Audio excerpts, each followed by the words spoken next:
the sports betting market and how GLMS has been supporting it, and at the same time how regulators and legislators are moving. So just before we start, who we are, for those who still don't know, we are of course the lotteries mutualized monitoring system, but we do not only monitor, prevent and detect suspicious betting patterns, but we also work with public stakeholders, so federations, regulators, the world of sports at large.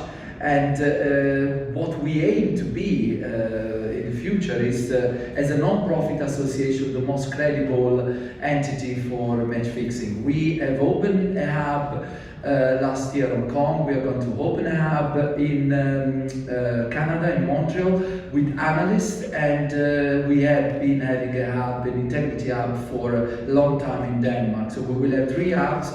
We will have people managing a completely new system, and at the same time the work has been really towards the support to regulators, talking to them, talking to legislators, to make sure that we have sustainable, responsible sports betting environment, because wherever there is a black market, of course, this favors the proliferation of organized crimes and therefore match fixing. So this has been a very important task for GLMS in recent years. And more governments are trying to legalize because they need state revenues, but at the same time there are challenges, as we will be seeing. So basically what happened in the USA is that in 2018 a law was passed which was aiming to repeal the Professional and Amateur Sports Protection Act of 1992, which for 25 years basically prohibited sports wagering in the US. And the objective of this law was basically to safeguard sports integrity. In fact, what it did is completely the opposite. It created a massive black market, which still today is estimated, as you can see here, at about 196 billion in 2018, but it's probably just on the lower end of estimation, and 10 billion GGY.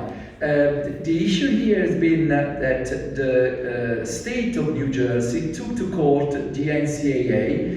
The objective was that there was a referendum in 2011 which actually brought the people of New Jersey to favor sports wagering, because it's something which was already in the state, and they didn't understand why there would be a prohibition.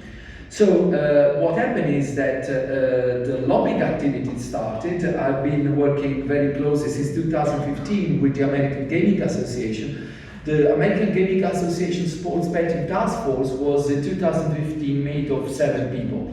It was very little. I was one of them, and we had the objective to really talk to governments, to politicians, to the sports, to say, look, this is an opportunity, it's not a threat. It's a huge opportunity for the world of sports, for the world of integrity. In fact, not a threat, an opportunity if we manage to legalize sports betting and we manage to repeal PASPA, because we strongly believe that PASPA is unconstitutional and is forcing on something which is really giving the opposite effect. Illegal sports betting operators are opening champagne bottles to really celebrate the fact that PASPA will continue while the world is going in a different direction. So the objective we had at the time, and still are in the process of delivering, is to talk to politicians, trying to explain with clear examples that you can manage sports wagering and have the conditions for which responsible corporate social responsibilities provisions are applied, that you have the provisions of integrity, of money laundering, of compulsive gaming under control, at the same time generate value for the state. Often in the United States, vested interests prevail. So sometimes we've been struggling making the common sense prevail the other way around.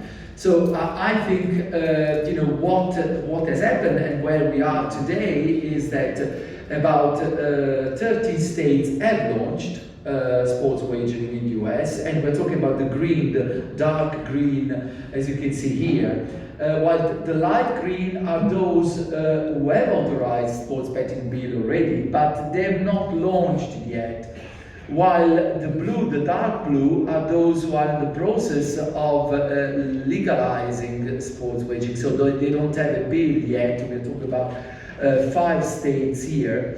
The very, very light blue is those we call the dead sports betting legislation. So there's been a legislation up there, but somehow it's not a priority for the states. There are other priorities, which could be the health services and so on. You have legislative windows in the US, so you can only eventually pass a sports betting bill in certain time and not every month, every week. So you need to prepare yourself to make sure that this is obviously deliverable. And then the gray, 7 states, the gray, we talk about states which will never possibly have sports betting because of the culture, because of the tradition of the states, and we are taking those 7 out of the 50 really out.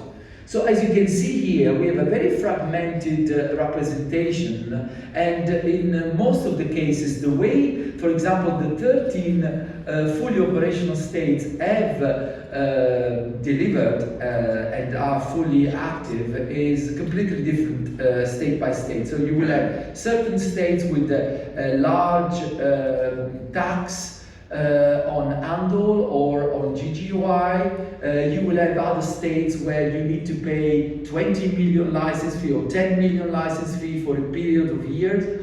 Others where it's much cost effective and maybe the timeline is longer.